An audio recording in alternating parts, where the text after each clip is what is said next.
اللهم صل على سيدنا محمد وعلى آل سيدنا محمد. أعوذ بالله من الشيطان الرجيم. بسم الله الرحمن الرحيم. الحمد لله رب العالمين، والصلاة والسلام على سيد المرسلين وعلى آله وصحبه أجمعين. رب اشرح لي صدري ويسر لي أمري واحلل عقدة من لساني يفقه قولي. سبحانك لا علم لنا إلا ما علمتنا إنك أنت العليم الحكيم. ولا حول ولا قوة إلا بالله العلي العظيم.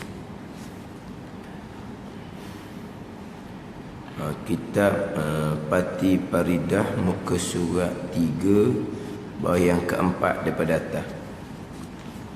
Muka surat 3, bawah yang keempat daripada atas.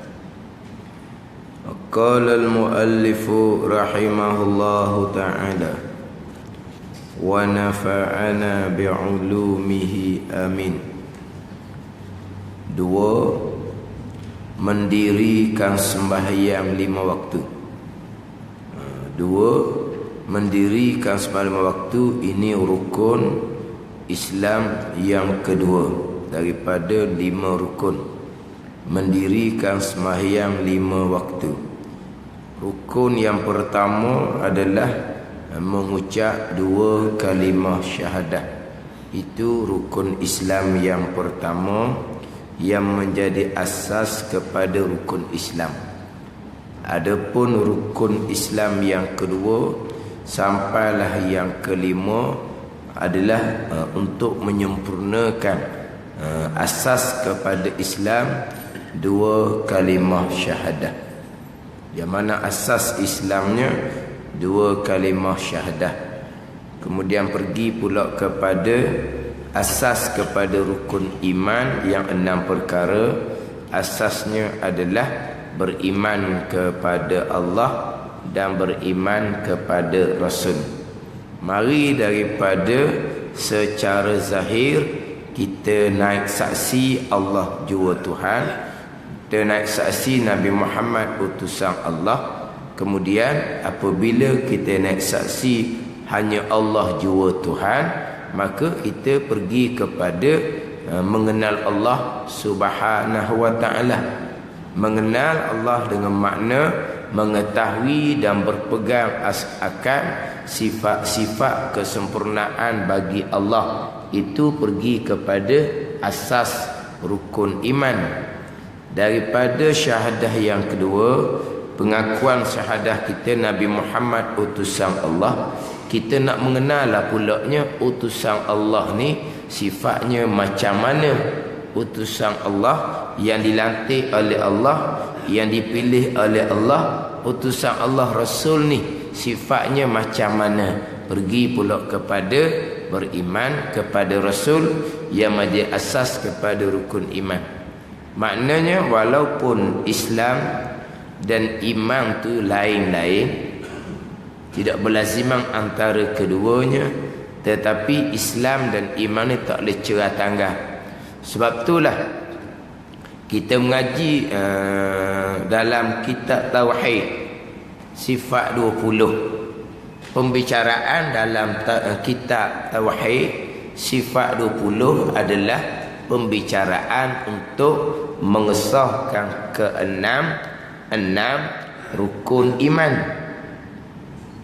Kita mengaji kitab Tauhid, kitab Usuluddin. Apa isi pembicaraan? Isi pembicaraan adalah berkaitan dengan keenam rukun iman.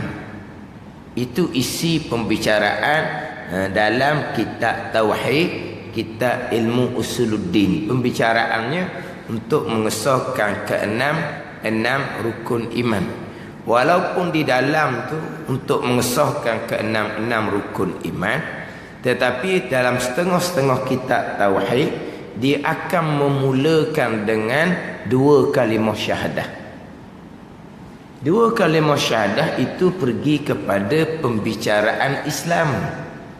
Tetapi walaupun kita tauhid, pembicaraannya untuk mengesahkan keenam-enam rukun iman, tetapi ada setengah-setengah kitab tauhid dia memulakan pembicaraan berkaitan dengan iman dan akidah ni dimulakan dengan dua kalimah syahadah.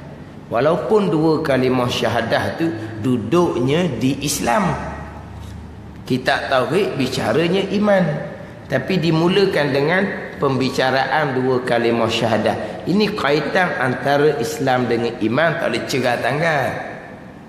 Jadi daripada dua kalimah syahadah, pengakuan kita, penyaksian kita Allah jua Tuhan, penyaksian kita Nabi Muhammad utusan Allah. Daripada penyaksian zahir ni lah dia pergi kepada untuk mengenal Allah, untuk mengenal Rasul. Itu sebenarnya pembicaraan dalam ilmu tauhid, tapi dimulakan dengan syahadah. Selesai membicarakan berkaitan dengan sifat Allah serta sifat Rasul, selesainya khulasahnya pulaknya hak berkaitan dengan sifat Allah, sifat Rasul, kesemua sekali 50 akaid, 50 simpulan iman yang berkaitan dengan sifat Allah dan sifat Rasul lah. Sifat Allah yang wajib 20, yang mustahil 20, yang harus 1, 41. Hak Rasul hak wajibnya 4, hak mustahilnya 4, hak harusnya 1, jadi 9. 41 campur 9 jadi keluarnya 50. Dia pun khulasah kemudian ni pula 41 ni terkandung di bawah pengertian la ilaha illallah. 9 ni terkandung di bawah pengertian Muhammadur Rasulullah. Dimulakan dengan dua kalimah asas rukun Islam. Di dalam tu pembicaraan bab iman. Selesai pembicaraan bab iman, kesemua sekalian 50 aqaidul iman, 50 tambatan iman, sifat Allah, sifat Rasul, disudahkan dengan pula ke 50 aqaid ni terkandung di bawah dua kalimah. Ini dah kitab tauhid. Beres situ baru lagi pula kepada pembicaraan malaikah, pembicaraan kitab, pembicaraan beriman dengan hari kemudian. Ini dalam setengah-setengah kitab tauhid. Walaupun kitab tauhid saya sebut tadinya pembicaraan bab iman, tapi dimulakan dengan syahadah, asas kepada rukun Islam. Habis cerita 50 aqaidul iman ni, disimpulkan 50 aqaidul iman ni terkandung di bawah dua kalimah pula. Dua kalimah adalah asas kepada rukun Islam. Mana ini kaitan antara Islam dengan iman. Walaupun kita tauhid sebenarnya pembicaraan berkaitan dengan keenam rukun iman. Islam dengan iman tak boleh cerah, tapi antara Islam dengan iman, masa sebut terdahululah dalam kuliah-kuliah terdahulunya, Islam dengan imannya tidak berlaziman. Orang Islam tidak semestinya beriman, orang yang beriman tidak semestinya Islam. Cuma apabila disebut orang Islam ataupun disebut orang yang beriman, sebut orang Islam tak kait dengan iman, sebut orang yang beriman tidak kait dengan Islam, dia hanya sebut orang Islam sahaja, yakni orang Islam yang beriman. Sebut kata orang yang beriman, orang beriman yang Islam. Kalau dia sebut orang Islam tak kait. Orang Islam ni ada dua pesen. Orang Islam yang beriman, orang Islam yang tidak beriman. Mana orang Islam yang tidak beriman? Orang munafik. Orang munafik orang Islam zahir, tetapi di sisi Allah tidak beriman. Dipanggil Islam di sisi hukum dunia, Islam pada zahir, tetapi di sisi Allah dianya adalah kafir. Itu orang munafik. Jadi orang Islam ada yang beriman, ada orang Islam yang munafik, yang tidak beriman. Tetapi apabila disebut kata orang Islam, tak sebut sama ada beriman ataupun tidak beriman, maksud di situ orang Islam yang beriman. Melainkan kalau diqaid orang Islam yang tidak beriman, barulah pergi kepada munafik. Tapi kalau sebut orang Islam sahaja, yakni orang Islam yang beriman. Sebut kata orang beriman yang menzahirkan Islam dia. Yang terdulu saya sebut ada orang yang beriman tetapi tidak menzahirkan Islam dia kerana ada ketakutan dia sendiri. Sebab Islam ni hak zahir, syahadah ni hak zahir, pengakuan secara terbuka di hadapan orang ramai. Jadi ada dia punya halangan-halangan tertentu, dia tidak berani nak menzahirkan. Dia sudah masuk Islam. Kita kata di kalangan asalnya orang yang bukan Islam lah. Ada perkara-perkara yang menyebabkan dianya terhalang untuk menzahirkan dia masuk Islam dengan mengucap dua kalimah syahadah secara terbuka, tetapi kepercayaan dia kepada agama Islam, dari segi pembacaan dia, dari segi pertanyaan dia, mungkin dia ada dengar dia punya rakaman-rakaman pengajaran Islam sekarang contohnya, dia sudah percaya kepada keenam rukun iman, dia percaya kepada Allah, tapi nak mengucap menzahirkan Islam ada halangan dia sendiri. Maknanya memang dia bukan orang Islam, tapi di sisi Allah dianya adalah orang yang beriman. Mati dianya apabila dia tidak menzahirkan sebagai orang Islam, hukum zahir, hukum atas dunia, ianya orang kafir. Bila orang kafir, orang kafir lah yang cara mayat dianya. Tapi di sisi Allah Subhanahu wa ta'ala, ianya orang yang beriman, tempatnya syurga. Ni kita dah tahulah. Yang saya sebut kelas terdahulu, hak dah masuk Islam, hak sempat masuk Islam, apabila sudah tidak ada halangan, dia pun asyhadu secara terbuka di hadapan orang ramai, keluar surat, keluar kad mengesahkan dia orang Islam. Ni zahirlah dia orang Islam. Kemudian dia pun ceritalah, walaupun baru sekarang dia masuk Islam, dia menzahirkan dia Islam, sebenarnya kepercayaan dia pada agama hak Nabi kita bawa ni, dia percaya lama dah. Sebab dia duduk kawan dengan orang Islam daripada budak lagi dah, dengan pembacaan dia, dengan hak dia dengar apa semua, dia percaya lama dah kepada hak berkaitan dengan agama kita. Maknanya dia sudah beriman lama, tapi Islamnya tidak. Sebab kemudian adalah macam-macam lah orang ni. Kadang-kadang dia kata lepas mak ayah dia tak ada, oleh dia masuk Islam. Hak kisah-kisah tu lah, kisah-kisah mu'allaf tu. Hak macam ada Aikim dah ada kan, kisah-kisah yang orang yang asalnya bukan Islam, dia masuk Islam, dia bercerita sejarah-sejarah dia tu. Tapi hak ni tak timbul lah, sebab dia sempat menzahirkan Islam. Tapi kalau tidak sempat menzahirkan Islam, dia mati kafir lah. Kafir hukum dunia, kafir hukum dunia. Maka jenazahnya diuruskan sebagaimana hukum dunia lah. Tapi di sisi Allah, ianya orang yang beriman, tempatnya syurga.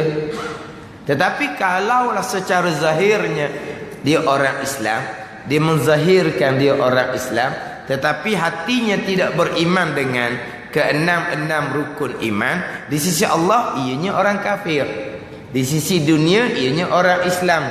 Maka hubungan kita dengan dia hubungan sesama Islam. Ada hak dia sebagai orang Islam, hak dia pada masa dia hidup, hak dia pada masa selepas dia mati. Dia orang Islam, kita kena uruskan jenazahnya. Ini sebagaimana orang Islam, dihormati sebagaimana orang Islam. Tapi apabila di sisi Allah ianya adalah orang yang kafir, maka kekal neraka selama-lamanya, neraka lapis paling bawah sekali. Walaupun di sisi zahirnya orang Islam, dikebumikan di perkuburan orang Islam sekalipun. Islam hukum zahir, hukum atas dunia, iman, hukum batin, hubungan masing-masing dengan Allah, pembicaraan persoalan iman di hari akhirat. Ini antara Islam dengan iman. Tapi saya sebut tadi, walaupun kita tauhid, pembicaraannya adalah berkaitan dengan iman, tetapi terkadang tak tauhid dimulakan dengan 2 kalimah syahadah, membicarakan 50 sifat Allah, sifat Rasul. Di kesudahannya 50 aqaidul iman, 50 simpulan iman, 50 sifat Allah, sifat Rasul, sifat wajib, sifat mustahil, sifat harus terkandung di dalam 2 kalimah syahadah. Itu kaitan antara Islam dengan iman, walaupun Islamnya lain, imannya lain. Kemudian antara 2 kalimah syahadah ni, di antara 2 kalimah syahadah yang besarnya adalah pengakuan kita Nabi Muhammad sebagai utusan Allah. Sebab apa? Sebab daripada apabila kita nak saksi Nabi Muhammad utusan Allah, Nabi Muhammad cerita bab Tuhan, barulah kita nak saksi Allah Ta'ala jua Tuhan. Bukan makna syahadah yang kedua lebih besar daripada syahadah yang pertama. Jangan salah faham. Rasul manusia, makhluk Allah. Allah Tuhan, Khalik. Rasul manusia yang bersifat dengan sifat manusia. Rasul tidak bersifat dengan sifat ketuhanan. Rasul tidak bersifat dengan sifat malaikat. Rasul manusia seumpama kita dan bersifat dengan sifat manusia. Qul innama ana basyarum mislukum yuha ilayya annama ilahukum ilahun wahid. Kata alimu ya Muhammad, sesungguhnya aku ni adalah manusia seumpama kamu. Nabi ni manusia seumpama kamu, yang diwahyukan kepada aku bahawa Allah Ta'ala Tuhan yang satu. Bezanya Rasul lah, tapi tepat manusia. Basyaru mislukum, manusia seumpama kamu. Apabila Rasul ni manusia, maka bersifat dengan sifat manusia, tidak bersifat dengan sifat Tuhan, dan tidak bersifat dengan sifat malaikat. Jadi Allah Tuhan, Rasul manusia, takkan sama. Tetapi nak cerita, kita nak saksi Allah jua Tuhan ni, dia mari daripada penyaksian kita Nabi Muhammad utusan Allah. Dia mari situ. Dia mari daripada penyaksian Nabi Muhammad utusan Allah. Bila beriman dengan Nabi sebagai utusan Allah, Nabi pun cerita berkaitan dengan Allah. Maka daripada penceritaan Nabi inilah kita nak saksi Allah jua Tuhan kita. Sebab itulah orang-orang kafir, dia nak merosakkan agama kita. Di antara jalannya, dia nak buang syahadah yang kedua dalam agama kita. Dia nak buang syahadah yang pertama, dia mungkin sekat sikit. Sebab Yahudi Nasara dia kata Allah juga Tuhan mereka. Jadi cara kafir nak matikan agama kita, nak merosakkan agama kita, dia nak merosakkan syahadah yang kedua. Sebab tu kadang-kadang jarum-jarum kafir yang dibawa oleh orang yang mengaku Islam, di antaranya nak buang syahadah yang kedua. Tak ada syahadah yang kedua. Yang adanya syahadah yang pertama saja. Tidak ada syahadah yang kedua. Lepas tu dia pakai akal. Kalaulah ada syahadah yang kedua, wa asyhadu anna Muhammadar Rasulullah, aku nak saksi bahawa Nabi Muhammad utusan Allah. Kalaulah ada syahadah yang kedua, Nabi Muhammad utusan Allah, dia kata bererti kita tak mengaku Nabi Musa, Nabi Isa sebagai Rasulullah. Sebab Nabi Muhammad je Rasulullah. Ni karut puak jahil.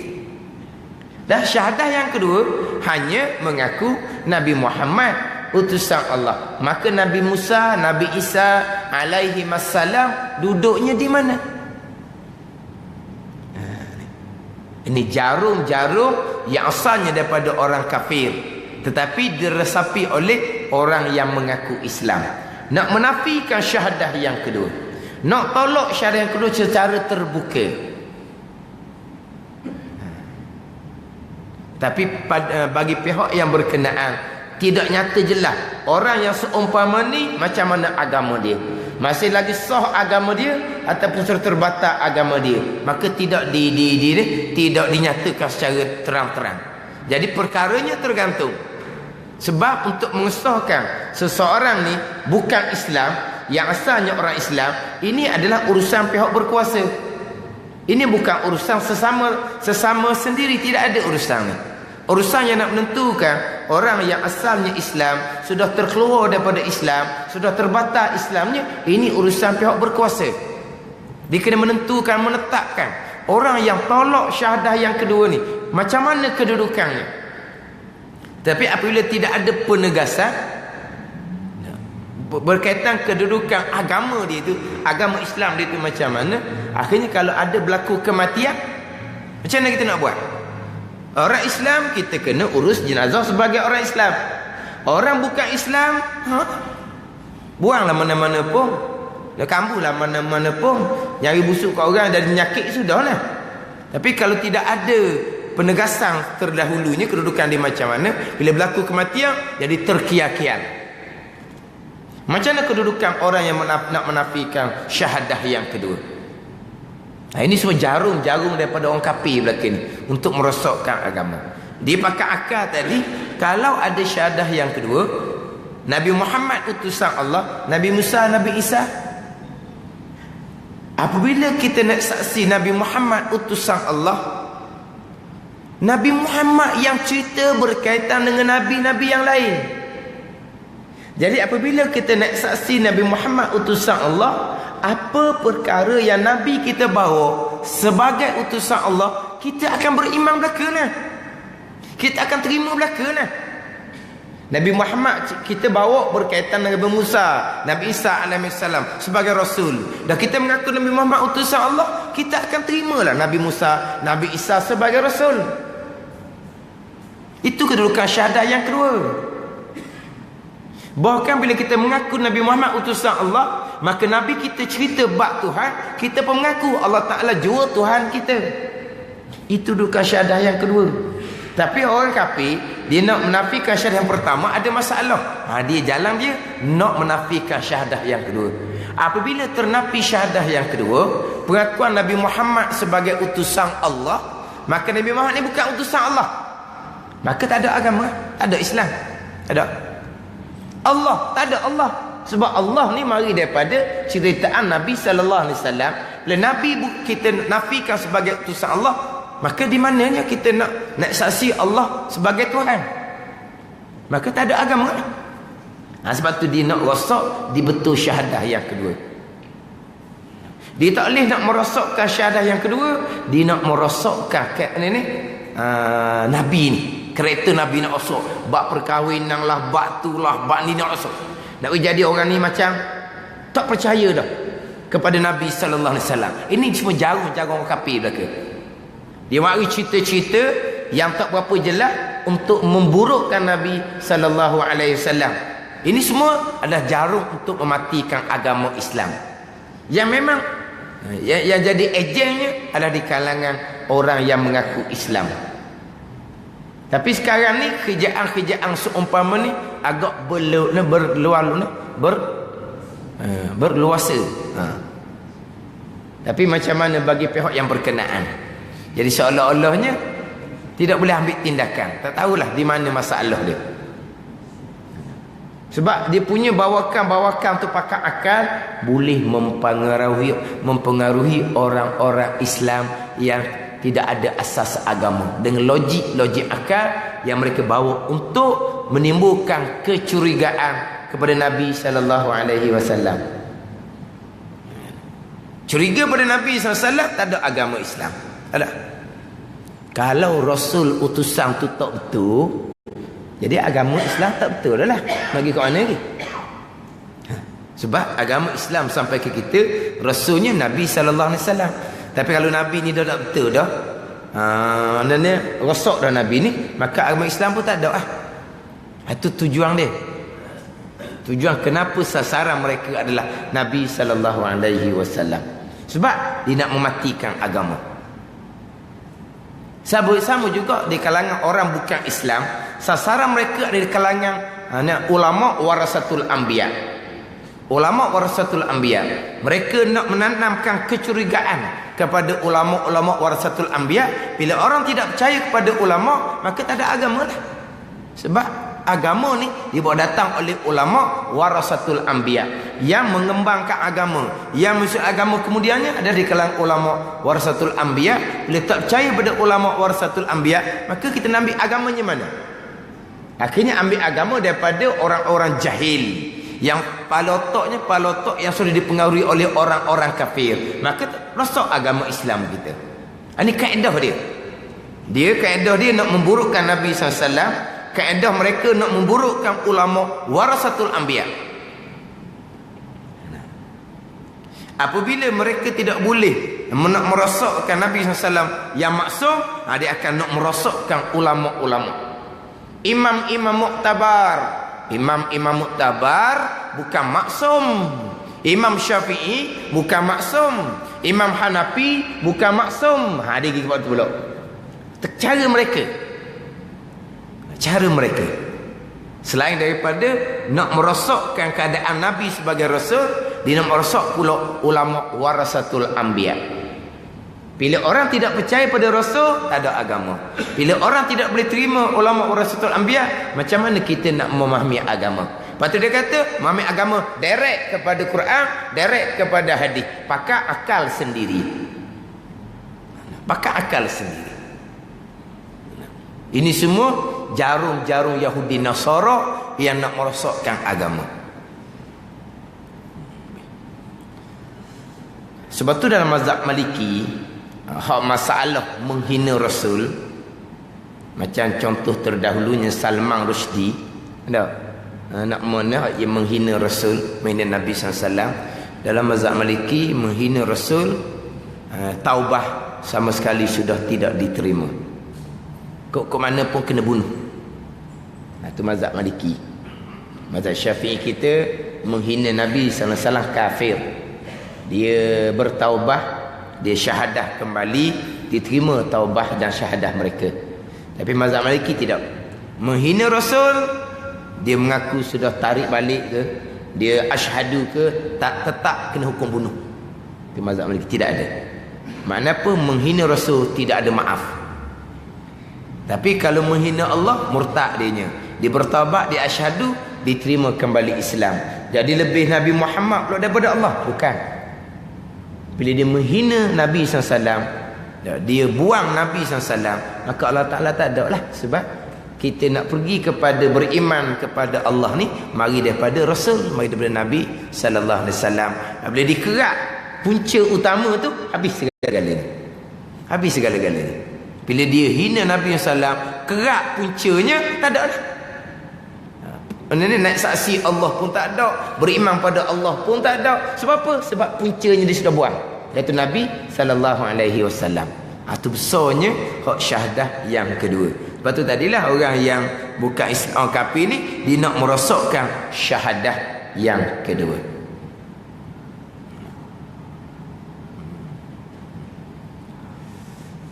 Sebab kadang-kadang kita pun bab sirah, sejarah pun semua kadang-kadang kita jelas tak jelas.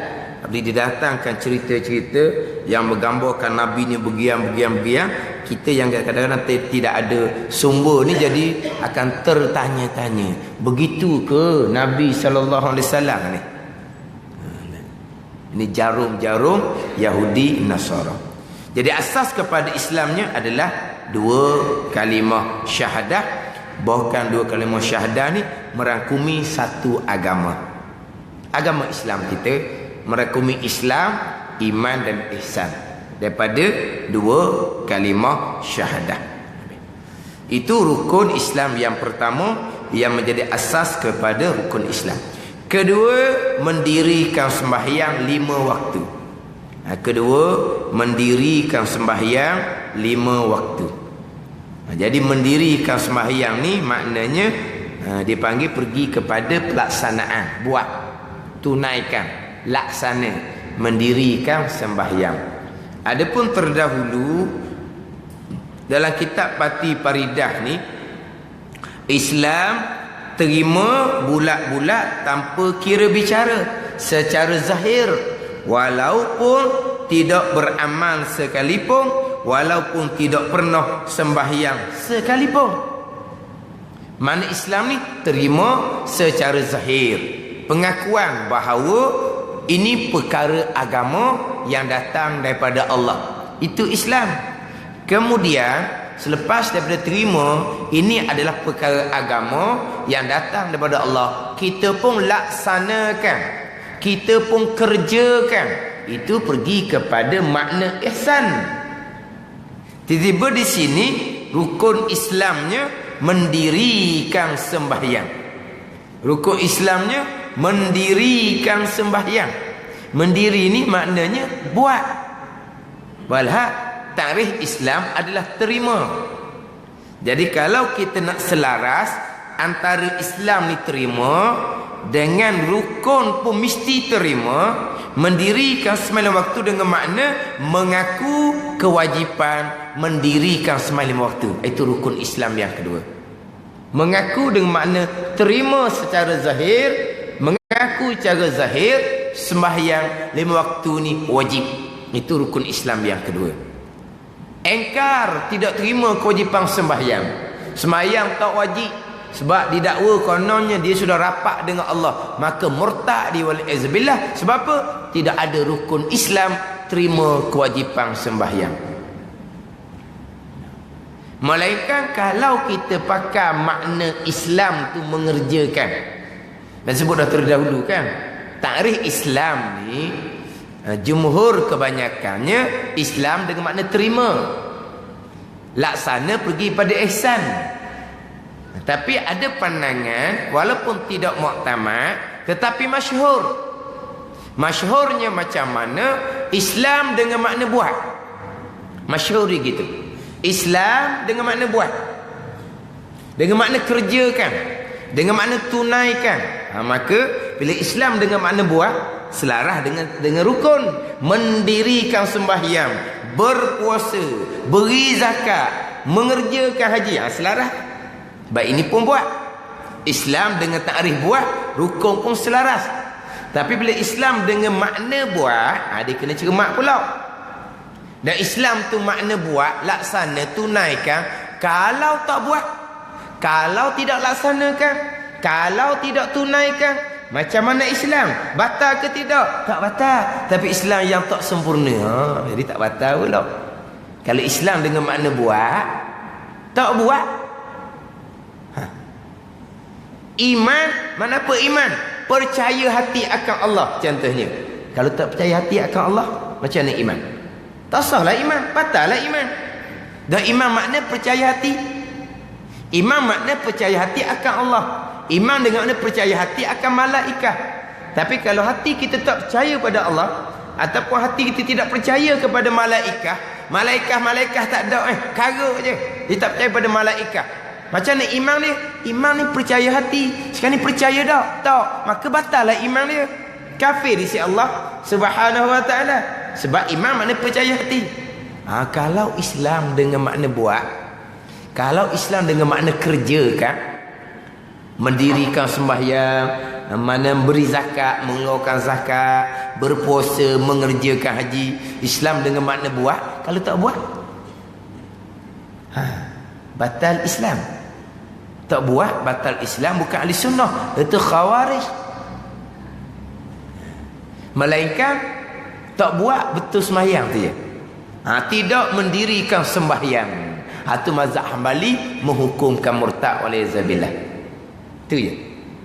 Jadi kalau Islam dengan makna buat, ada pandangan mentakrifkan Islam dengan makna buat. Kalau tidak buat, Islamnya tidak batal, tapi Islamnya Islam yang tak sempurna lah, tak pakar lah. Islam yang tak pakar ni bukan makna Islam tu batal. Islam tak pun nak jadi molek, tapi bukan batal maknanya. Kena duduk situ. Kemudian rukun Islam pula mendirikan sembahyang. Rukun Islam pula beri zakat. Tak ada satu rukun. Tak ada satu rukun. Rukun ni apa? Rukun ni ma yatawaqqafu alaihi sihhatu syai', itu rukun. Perkara yang terhenti nak sah satu-satu benda. Yalah, nak sah solat kena cukup rukun. Nak sah wudu kena cukup rukun. Nak sah puasa kena cukup rukun. Nak sah haji kena cukup rukun. Itu rukun. Kalaulah rukun Islam ni mendirikan sembahyang, beri zakat, berpuasa, mana kalau tak ada satu rukun, tak ada dua ke, tak ada tiga ke, mana? Batal Islam. Tak batal. Lepas tu kata rukun. Ni rukun dipanggil rukun urfi, macam sebut terdahulu. Bukan rukun sebenar. Rukun hakiki, rukun sebenar macam rukun sembahyang lah. Macam rukun iman lah. Rukun sembahyang tak ada satu, batal sembahyang. Rukun iman tak ada satu, batal iman. Dan ni rukun dengan makna mendirikan sembahyang, beri zakat ni bukan rukun macam rukun tu. Dia panggil rukun urfi, rukun pada panggilan. Pada kiaran ramah, mendirikan sembahyang ni seolah-olah seperti rukun. Beri zakat seolah-olah seperti rukun. Kalau tak ada mendirikan sembahyang, kalau tak ada beri zakat, kalau tak ada puasa tu macam tak ada Islam lah. Sebab apa? Itu syiar besar dalam agama belaka tu.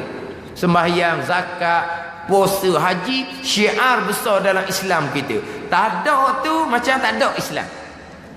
Macam je lah, seolah-olah. Jadi rukun bukan rukun macam rukun solat lah. Rukun solat, rukun hakiki, rukun yang sebenar-benar. Tak ada satu rukun batal solat. Rukun iman, rukun hakiki, rukun sebenar-benar. Tak ada satu rukun batal iman. Rukun Islam dengan makna laksana buat ni, bukan rukun hakiki lah. Ni kena faham boleh ni. Kalau pergi bubuh dak semayang, kafir. Itu mazhab Hambali, boleh tak lah situ. Zakat tak bayar, kafir, khawarij, bukan ahli sunnah. Puasanya tidak, kafir, khawarij, bukan ahli sunnah. Haji tidak dilaksanakan, tidak dikerjakan dalam keadaan dia berkemampuan. Sepatutnya boleh pergi dah.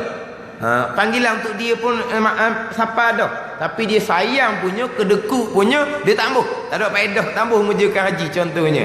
Maka batal Islam. Itu khawarij, bukan ahli sunnah. Kena ingat pada situ. Kalau Islam dengan makna buat, dengan makna kalau tak ada, kalau tak buat, Islam lagi lah. Islam yang tak sempurna, Islam yang tak pakai. Lepas tu rukun dengan makna buat, rukun urfi dia panggil. Tapi kalau ikut kitab ni, Islam dengan makna terima.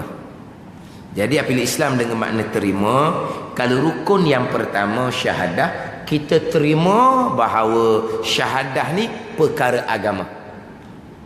Ada pun mengucap tak syarat sebab kita orang Islam yang kita warisi daripada ibu bapa kita. Dia panggil tabaan li abawai, turut ibu bapa. Lepas tu mengucap kita terima mengucap dua kalimah syahadah ni adalah sebahagian daripada agama. Mendirikan sembahyang, kita terima bahawa mendirikan sembahyang tu hukumnya adalah wajib. Kata dia. Bersembahyang pergi pada ihsan. Dia kena pergi kat tu lah. Yang ketiga, beri zakat. Manapa? Mengaku kewajipan beri zakat. Yang keempat, puasa Ramadan. Mengaku kewajipan puasa Ramadan. Yang kelima, mengerjakan haji bagi mereka yang cukup syaratnya. Mana mengaku bahawa mengerjakan haji itu adalah menjadi kewajipan. Itu kalau nak pelaga dengan Islam dengan makna terima. Ada gitu. Maknanya kalau tidak terima kewajipan sembahyang, sembahyang dikatakan tak wajib, batal Islam. Tak terima kewajipan mengeluarkan zakat, tak wajib mengeluarkan zakat. Harta masing-masing, kerja sendiri-sendiri, tak ada orang tolong-tolong. Tiba-tiba nak kena bayar zakat, tak wajib-wajib zakat. Contohnya diengkar kewajipan zakat, maka batal Islam. Engkar kewajipan puasa, batal Islam. Engkar kewajipan haji, Tak ada haji-haji. Tak ada faedah apa-apa Dia buat apa Mekah? Tak ada faedah. Tak ada wajib-wajib hajinya. Maka batal Islam. Sebab dia tidak terima. Jadi rukun Islamnya terima sembahyang, zakat, puasa, haji. Ini dipanggil terima bahagian ibadah.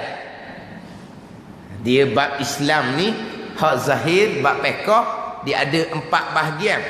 Ibadah, muamalah, munakahat, janayah, dia ada 4 bahagian. Fiqh perkara agama yang datang oleh Nabi sallallahu alaihi wasallam. Tetapi kenapa hak wajib kita terima di rukun Islam ni hanya sebut sembahyang, zakat, puasa, haji. Bab muamalah macam mana? Bab munakahat macam mana? Bab janayah macam mana? Jadi sebagaimana kita boleh terima bab ibadah. Bab ibadah macam saya pernah sebutlah terdahulunya, bab ibadah sembahyang contohnya. Ini adalah perkara ta'abbudiyun dipanggil. Perkara yang kita turut semata-mata. Kalau kita nak cari dia punya hikmah dia tu, terkadang tak jumpa. Dia panggil ta'abbudiyun. Contoh solat. Kenapa 5 kali? Kenapa waktu yang asing-asing? Kenapa rakaat yang tak sama? Boleh jawab? Kenapa rakaat tak sama? Boleh jawab tak? Tak nak jawab. Itu dia panggil perkara perintah yang ta'abbudiyun. Oleh kerana ini perintah yang dibawa oleh Rasul, kita ada syahadah. Asalnya syahadah. Bila kita mengaku Allah jua Tuhan, kita mengaku Nabi Muhammad utusan Allah, Allah Ta'ala perintahkan kewajipan solat, kita terima mudah-mudah. Sebab apa? Perintah Allah. Kita mengaku dah Allah Tuhan kan. Allah datangkan kewajipan solat, kita terimalah. Nak soal apa lagi? Kenapa? Tak ada kenapa. Sebab nak cari kenapa, nak cerita macam mana. Contoh kita kata bab haji. Kenapa tawaf? Adakah Allah duduk dalam Kaabah? Tidak. Kenapa sa'i Safa Marwah? Kenapa? Siti Hajar cari air. Dan kita cari apa? Kenapa wukuf di Arafah? Kenapa wukuf di Arafah? Tunggu saya sebut dulunya. Kalau tunggu durian boleh ke asir, dia kata. Tak ada apa-apa wukuf di Arafah. Kenapa melontar? Nak cerita macam mana? Ini semua benda yang ta'abbudiyun. Perkara yang Allah Ta'ala perintah. Kita terima sebagai orang Islam. Tunaikan orang yang muhsin, orang yang ada ihsan. Sebab apa? Ini perintah Allah. Kita nak saksi Allah jiwa Tuhan. Allah perintah buat sudahlah. Kenapa apa laginya? Itu dalam bab ibadah. Kalau bab ibadah ni kita boleh terima sebab kita ada dua kalimah syahadah. Oleh kerana kita mengaku Allah jiwa Tuhan, Nabi Muhammad utusan Allah, Nabi Muhammad bawa bab ibadah, kita terima bulat-bulat. Bab muamalah, bab muamalah kita boleh ceritalah. Bab jual beli, kalau tak ada hukum jual beli, kita nak kira mana kehidupan. Itu boleh. Berapa benda yang ta'alluliyun, perintah-perintah ni yang mana kita boleh cerita dia punya kenapa diharamkan riba. Dalam bab muamalah, kenapa diharamkan riba? Orang berhutang ni orang susah. Orang berhutang. Lepas tu dia dah susah. Beri hutang, bayar kena lebih. Jadi menganiayai orang yang dalam keadaan kesusahan. Boleh cerita kenapa diharamkan riba. Kenapa ada hukum sewa menyewa, ada hukum bab muamalah kehidupan. Maka kalau bab ibadah kita boleh terima, bab muamalah lagi barang, lagi mudah kita terima. Bab ibadah, bab sembahyang, kenapa rakaat berbeza? Tak boleh nak jawab. Tapi kenapa kita terima? Sebab kita mengaku Allah jiwa Tuhan. Kita nak saksi Nabi Muhammad utusan Allah. Kok mana lagi kita nak pergi? Kita kena terima lah bab ibadah. Bab muamalah lagi mudah kita terima. Bab munakahat, bab munakahat lagi mudah kita terima. Kalau tak ada bab munakahat, tak ada nikah kahwin, maka apa beza kita dengan haiwan? Binatang. Ada beza lah kita. Dalam bab munakahat ada hukum nikah, ada hukum cerai, ada hukum nafkah. Ada banyak di bawah bab ba munakahat. Sebab apa? Kita boleh terima mudah-mudah. Tu kita nampak dia punya hikmah dia. Ba janayat. Kenapa ada hukum janayat? Ada hukum hudud, qisas, ta'zir. Itu semua kita boleh cerita dia punya hikmah-hikmah dia. Maka kita yang ada syahadah, yang solat kita boleh terima, yang puasa, zakat, haji kita boleh terima, bab muamalah, bab munakahat, bab janayah kita terima mudah-mudah. Kenapa? Kerana kita ada syahadah. Poinnya kita ada syahadah. Adakah Nabi hanya bawa bab ibadah? Tidak. Bab muamalah pun daripada Nabi. Ayat Quran terang-terang, hadis terang-terang. Bab munakahat pun Nabi bawa, bab janayah pun Nabi bawa, terang-terang dalam ayat Quran, terang-terang dalam hadis Nabi sallallahu alaihi wasallam. Dan kita ada rukun syahadah yang pertama, kita akan terima bulat-bulat segala perkara yang Nabi bawa, sama ada bab ibadah, bab muamalah, bab munakahat, bab janayah. Ini pengertian Islam. Yang kita duk kata kita orang Islam. Orang Islam ni kena faham molek dah. Apa makna orang Islam? Orang Islam orang yang terima bulat-bulat segala perkara agama yang dibuat datang oleh Nabi sallallahu alaihi wasallam. Nabi adalah rasul, utusan Allah. Mana agama ni Nabi utusan, bukan kepunyaan Nabi, agama daripada Allah yang kita mengaku Allah jua Tuhan. Kita akan terima mudah-mudah, terima bulat-bulat, terima tanpa fikir bicara. Lepas terima kena tunaikan, kena laksanakan. Itu pergi kepada ihsan. Laksanakan tuntutan agama wajib kepada kita. Itu pergi kepada bahagian agama, iaitu ihsan, bahagian yang ketiga. Nak kena faham Islam satu, yang kedua iman, yang ketiga ihsan. Barulah kita boleh faham agama tu sendiri. Bukan hanya mengaku sahaja kita orang beragama, tetapi apa pengertian agama kita tak faham, pembahagian agama ni berapa kita tak faham. Akhirnya takrif Islamnya apa, takrif imannya apa, takrif ihsannya apa pun tak tahu. Macam saya sebut sebelum ni lah, nak sebut ihsan pun tak pandai. Baca buku tajuknya Islam, Iman, Ihsan, dia pun bacalah Islam, Iman, Insan. Allah kata beratnya dia mau sebut. Nak cakap agama tapi nak sebut ihsan tak biasa. Insan. Allah. Islam, Iman, Ihsan. Ini bahagian dalam agama. Daripada Islam, Iman dan Ihsan ni lah ulama ambil sempurna tiga bahagian ni.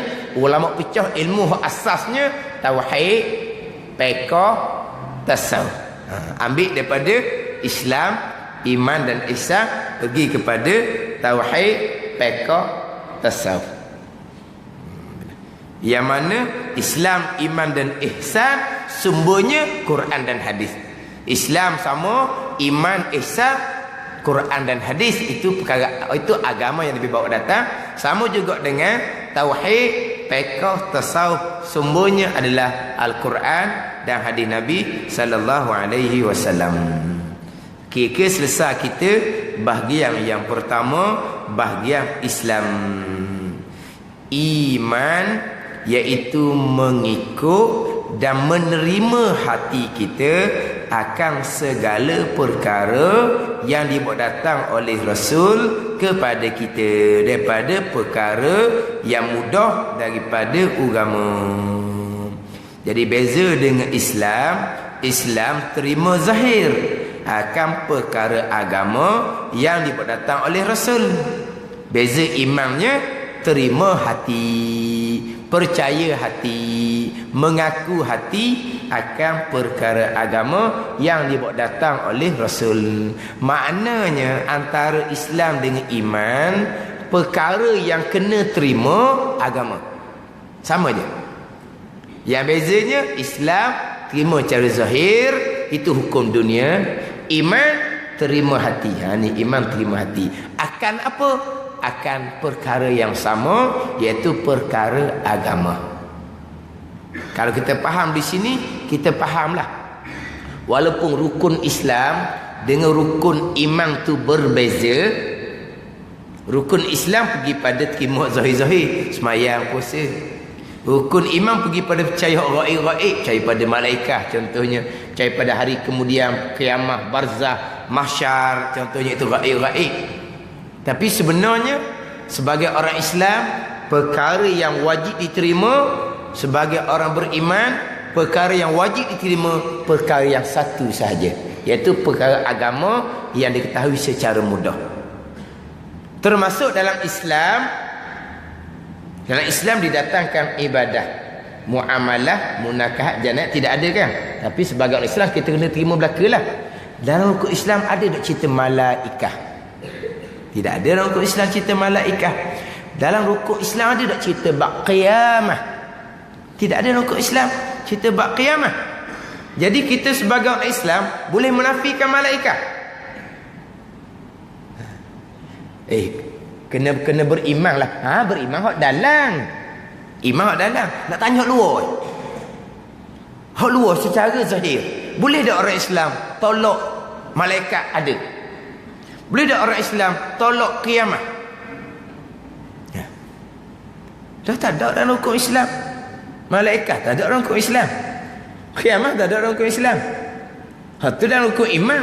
Hak tu percaya hati. Sekarang nak tanya hak zahir. Boleh tak kita tak mau terima bab malaikat? Boleh tak mau terima bab kiamat? Sebab dalam rukun Islam tak ada cerita malaikat. Dalam rukun Islam tak ada cerita kiamat. Dalam rukun Islam lepas je syahadah pergi kepada ibadat lah. Sembahyang, zakat, puasa, haji. Muamalah tak ada, munakahat tak ada, janayah tak ada. Tapi kita fahamlah. Sebab masuk di bawah syahadah. Kita mengaku Allah Tuhan, Nabi Muhammad utusan Allah. Maka kita kena terima bab muamalah, munakahat, janayah. Sama juga. Bila kita nak saksi Allah jiwa Tuhan, Nabi Muhammad utusan Allah, Nabi cerita tak malaikat? Nabi cerita. Orang Islam kena terima Nabi cerita.